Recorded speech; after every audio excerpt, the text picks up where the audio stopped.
ฮ้อนไหมเจ็บไหมล่างลำไส้ต้องเจ็บต้องปวดเด้ล่างลำไส้ตัวเอง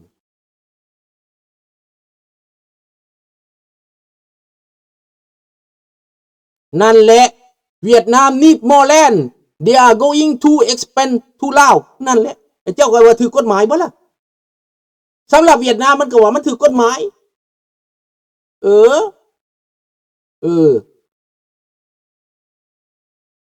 เพราะว่า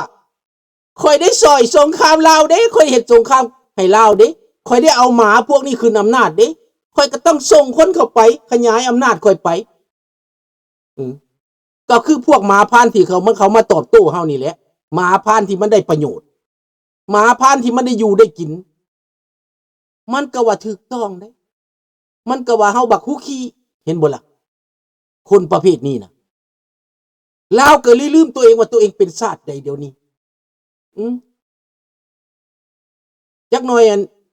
บักแก้วหัวขอดนอนนำแม่มันก็เกิดหลานออกมาเกิดลูกออกมาก็เป็นแก้วหัวขอดน้องธนาพรเอ้ยพ่อปานนิทานชาวนากับงูเห่านั่นแหละบ่ต่างหยังกันดอกบ่ต้องไปเบิ่งไกลเบิ่งประเทศไทยที่เขาเจ้าปกป้องประเทศเขาบ่ให้สัญชาติเจ้าเขาบ่ให้เจ้ามาอยู่หลายเกินกว่าเขาอันนี้ในแคลิฟอร์เนียคนเม็กซิกันหลายกว่าคนอเมริการวมใส่คนลาวอยู่หั่นอีกรวมใส่คนแก้วอยู่หั่นอีกรวมใส่คนเจ๊กอยู่หั่นอีก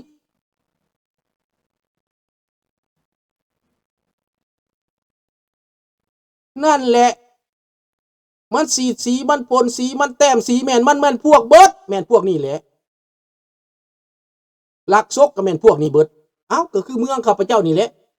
4-5 ปีก่อน10 ปีก่อนบ่มีแบบขี้ลักแบบนี้แบบปุ้นแบบนี้นะเดี๋ยวนี้ปุ้นกลางเว้นเลยเดี๋ยวนี้นะปุ้นกลางเว้นเลยเดี๋ยวนี้นะตำรวจว่าจังได๋เว้านำข้าพเจ้าไปถามตำรวจมือก่อนเดี๋ยวนี้กฎหมายบ่ให้เตะบ่ให้ตีบ่ให้ฆ่าพวกนี้เฮาเจ้าของเฮือนก็เฮ็ดบ่ได้ฆ่าบ่ได้ตีบ่ได้ยิงบ่ได้มีแต่เปิดกล้องถ่ายไว้จังสิเอาคืนได้จังสิปรับใหม่ได้เดี๋ยวนี้ล้นคุกแล้วว่าซั่นตำรวจเว้าได้กับข้าพเจ้า Monsieur la prison est bondée et remplie อันคุกล้นแล้วพวกนี้นะเขาจับไปนะเขาจับไปขังคุกไปสั่งสอนตักเตือนล้นคุกแล้วเดี๋ยวนี้นะจับผู้นี้ผู้นาเฮ็ดต่อเพราะว่าเงินนั่นส่งไปไสส่งไปประเทศเขา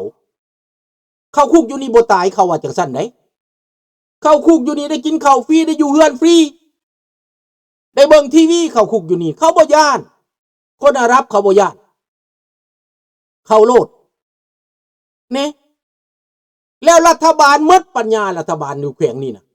เจ้าหน้าที่หมดปัญญาเมื่อยแล้วว่าซั่นเมื่อยไล่จับคนพวกนี้แล้วจับมามันเฮ็ดอีกปล่อยมามันเฮ็ดอีกยังบ่ทันเนรเทศเพราะว่าบ่อยากเป็นอิตาถ้ำแคนาดายังบ่ทันเนรเทศเด้อเพราะว่าก่อนสิเนรเทศนั้นศาลขึ้นศาลตั้ง3 ปีพี่น้อง3 ปีจังได้เนรเทศศาลจังตัดสินใช้เวลา3 ปีพี่น้องคันในระยะขึ้นศาลนั้น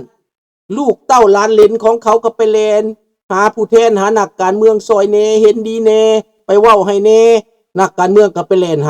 ไปหาอันทนายความหาอันนั้นรัฐบาลหาเจ้าหน้าที่ก็เห็นอกเห็นใจกันก็ปล่อยออกมาบางคนก็ดีไปบางคนก็แล้วไปใครเน่พอปล่อยให้ชาวต่างชาติอยู่ไปนานๆมันก็อ้างสิทธิ์อ้างสิทธิ์คือกันกับคนในประเทศเช่นมีหลายชาวต่างชาติดังที่มีเหตุการณ์อยู่ในไทยนั่นแหละ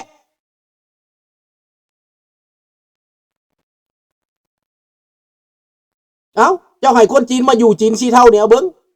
มันอยู่ไปอยู่มาอยู่โดนมันได้ลูกได้เมียมันเกิดได้ขึ้นมามันก็อ้างว่ามันเป็นคนไทยมันจ้างคนไทยเป็นผัวเป็นเมียให้ฮ่าเจ้าเห็ดเบิ้ง ดังนั้นแหละมันเป็นแบบเดียวกันแก้วขนคนเข้ามาลาวเพื่อเป็นฐานเสียงการเมืองเพื่อให้ลัทธิคอมมิวนิสต์เนินต่อไปอีกและเหยียบปากคนลาวไว้อีกปิดหูปิดตาคนลาวไว้อีกนักการเมืองอเมริกาแคลิฟอร์เนียขนเม็กซิกันเข้ามาก็เป็นฐานเสียงอำนาจตัวเองได้เป็นกาเวเนอร์ตลอดแล้วต่อไปแข็งขึ้นมีทุนมีฮอนมีฐานเสียงมีเงินหนุนมีเงินเข้าผักหลายก็หนุนขึ้นดังขึ้นก็ไปเป็นรัฐบาลกลางต่อไปประเทศอเมริกาก็สิเป็นเม็กซิกันเบิดคนเม็กซิกันเข้ามาอยู่เบิดอันนี้แหละความจริงพี่น้องข้าพเจ้าฮู้ว่ามันแม่นความจริงคันเป็นอพยพธรรมดาคือพวกเฮานี้เขาก็บ่ได้ผิดได้แม่นกับเฮาเด้อประเทศอเมริกาเป็นประเทศให้ opportunity กับเบิดทุกคนให้โอกาสกับเบิดทุกคนแต่คนที่สวยโอกาสนั่นตีมันเจ็บใจนะคนที่รักษากฎหมายกับคนที่ผิดกฎหมายมาอยู่ปนกันมันพูดกันไม่ได้แม่นบ่ล่ะน้องธนาพรคนที่ผิดกฎหมายแท้ๆเป็นโจรก็ไปลี้อยู่ในหนักกลุ่มการเมืองไปปุ้นไปจี้มากับไปแบ่งปันนักการเมืองกินโหมหัวจมท้ายนำกันโจรหากินได้โจรจีนมันหากินได้ในลาวมันเก็บเงินเก็บคำได้แหละมันก็ไปจ้างบักทองลุนไปจ้างบักสอนไซพวกแก้วคือกันได้เงินมันก็ไปป้อนบักสอนไซอะสมาคมแก้วอยู่ในลาวนี่เอาเงินไปป้อนบักสอนไซนี่แล้วเด้อ200 ล้านเดี๋ยวนี้พวกเฮาได้เป็นเศรษฐีแล้วจากคนทุกข์ยากได้มาเป็นเศรษฐีในลาวแล้วเฮามีอำนาจแล้วเฮาค้าขายเป็นธุรกิจใหญ่แล้วเดี๋ยวนี้เป็นธุรกิจมาเฟียแล้วจ้างบักสอนไซจ้างบักทองลุนจ้างนักการเมืองปิดปากพวกหมานี่ไว้นี่แหละหายสาบสูญไปอีกเห็นบ่กฎหมายแคลิฟอร์เนียพร้อมพวกนี้คือเจ้าว่าค่อยละงึดนั่นแหละอีตาทำเราเฮ็ดเนี่ยนะเราเฮ็ดตามกฎหมายของประเทศอเมริกาพวกผิดกฎหมายต้องออกไปตามคำมั่นสัญญาเจ้าสิไปว่าเราหุ่นแฮงเจ้าสิไปว่าเราราซิสมันก็บ่แม่นได้ถามว่าพวกเฮาที่ถือกฎหมายได้ซั่นเรามาเฮ็ดหยังเฮาได้สัญชาติแล้วเราสิมาเฮ็ดหยังเฮาเกิดใหญ่ในอเมริกาเฮามีสัญชาติเฮาบ่ได้เฮ็ดหยังแม่นบ่ล่ะเว้นเสียแต่เจ้าไปเป็นคริมินัลเว้นเสียแต่เจ้าไปละเมิดบ่ได้สัญชาติได้แต่เรซิเดนต์ไปฆ่าซาฆ่าไฮโรดินอันนั้นเขาส่งกับเราถือกันนั่นถือได้บางคนบ่ได้เอาสัญชาติเป็นเรซิเดนต์ซื่อๆให้เจ้าพักพิงสัวข้าวเรซิเดนต์หรือให้เจ้าพักพิงถาวรแต่ว่ากฎหมายบ่ได้คุ้มครองคนพักพิงถาวรเด้ในนั้นมันบอกว่าอย่าเป็นคริมินัลอย่าเป็นคดีอาญาอย่าละเมิดกฎหมายละเมิดกฎหมายก็ว่าถึกไทยหัวออกหนีเว้นเสียแต่เป็นสัญชาติแต่ขนาดเป็นสัญชาติแล้วถ้าว่าผิดกฎหมายเรื่องการเมืองเขายังรีโวกยังถอนสัญชาติเจ้าได้กฎหมายสามารถถอนสัญชาติเจ้าได้สมมุติเจ้าเป็นฆาตกรฆ่าคนเป็น10เป็น20เขาสามารถถอนสัญชาติเจ้าได้พี่น้องเอ๋ยบ่แม่นว่าเจ้าสิว่า constitution อย่างเดียวกฎหมายก็แม่นคนเขียนบ่แม่นหมาเขียนนี่เราต้องเบิ่งตัวนี้คนเขียนอยากให้ได้ใจตัวเองเขียนอยากให้ตัวเองอยู่ได้แบบนั้นเพื่อที่สวยใส่กฎหมายนั้นเป็นประโยชน์แก่ตัวเองล่าสุดสายการบินลาวจะให้จีนร่วมทุน51%สั่นลุงก็นั่นแหละเขาขายศาสตร์แล้วพวกนี้ขายศาสตร์เบิดแล้วย้อนก็ย้อนของจีนสิบ่ห่วมจังได๋ไปเอามาบ่มีเงินใช้เอาย้อนจีนมาจักหน่อยมันก็ตกตายมันตกตายอ้อยอันแหละชิบหายไว้วอดเลยพวกนี้มันเป็นแบบนั้นมันก็เป็นแบบนี้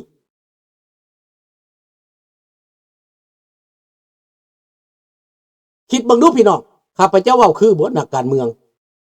ทำลาย he is communist he is purposely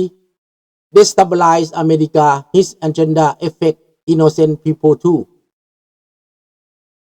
ข้าพเจ้าบ่ได้เชื่อว่าถ้าทำละลายดอกท่านคีซีท่านบ่มักทำเหมือนข้าพเจ้าเข้าใจแต่ต้นเนาะเฮาฮู้จักกันแต่ต้นเฮา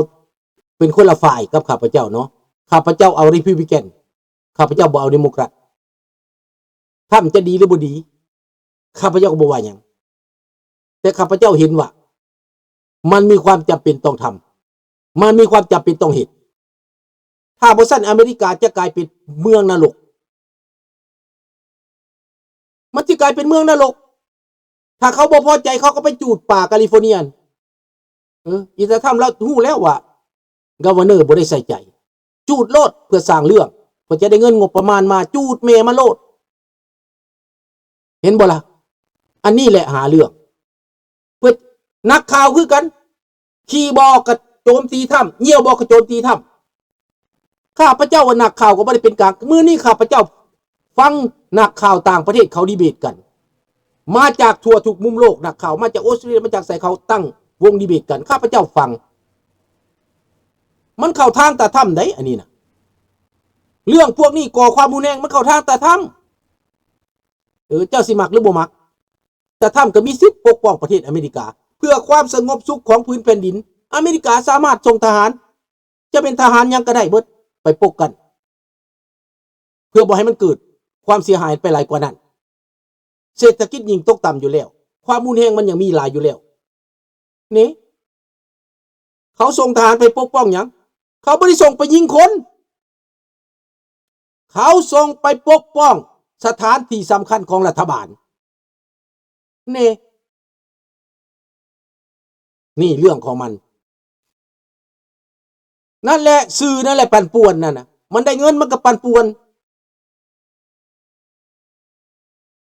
แล้วบัดนี้สื่อฝรั่งพุ่นที่มาอยู่ในอเมริกาสื่อประเทศอื่นพุ่นมาก็มาใส่ให้อเมริกาข่าวเรื่องแต่ไล่ของอเมริกาข่าวเรื่องไล่ตาถ้ำเพราะว่าพวกเพื่อนบ่มักอีตาถ้ำอันนั้นแมน I live in America it's affecting my life and my family member my relative are in fear we are American citizen แมนแต่ท่านนิยมใส่ท่านนิยมอีตาไบเดนแมนอันนั้นแมนมันสิอัฟเฟคใจเจ้าแท้พอเจ้าบ่มักดิเจ้าข่อยนี่บ่แม่นพรรคอิสระธรรมบ่แม่นพรรคอิตาเดโมแครตได้ข่อยได้ข่อยอิสระได้ข่อยอิสระได้มือนี้ข่อยอยากย่องเดโมแครตก็ได้ไทยก็เดโมแครตดีข่อยอยากได้แต่ธรรมก็ได้เพราะว่าข่อยบ่แม่นพรรคข่อยบ่ได้เข้าบ่คือเจ้าได้ท่านเคซีเจ้าน่ะมันว่าจมหัวจมท้ายเป็นเดโมแครตแล้วแม่นเห็นบ่ล่ะอันนี้บ่เถียงกันเรื่องนี้นะ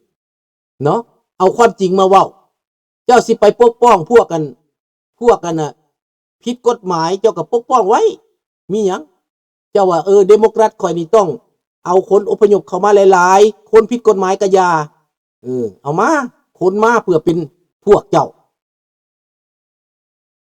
ข่อยว่าในอเมริกาถ้าเจ้าเหตุการณ์เหตุงานน่ะมันบ่ได้เกี่ยวกันเลยว่าจะไปกระทบต่อชีวิตเจ้าว่าเป็นคู่มือนี่เรื่องเศรษฐกิจอเมริกาน่ะมันอาจจะต้องเบิ่งการเมืองไกลๆเจ้าคิดว่าฝ่ายเดโมแครตนี่บ่มีปัญหากับจีนบ่มีปัญหากับประเทศอื่นแต่ระยะยาวเจ้าลุ่มเด้เจ้าเซ็ตเด้เขากลืนกินหัวเจ้าเด้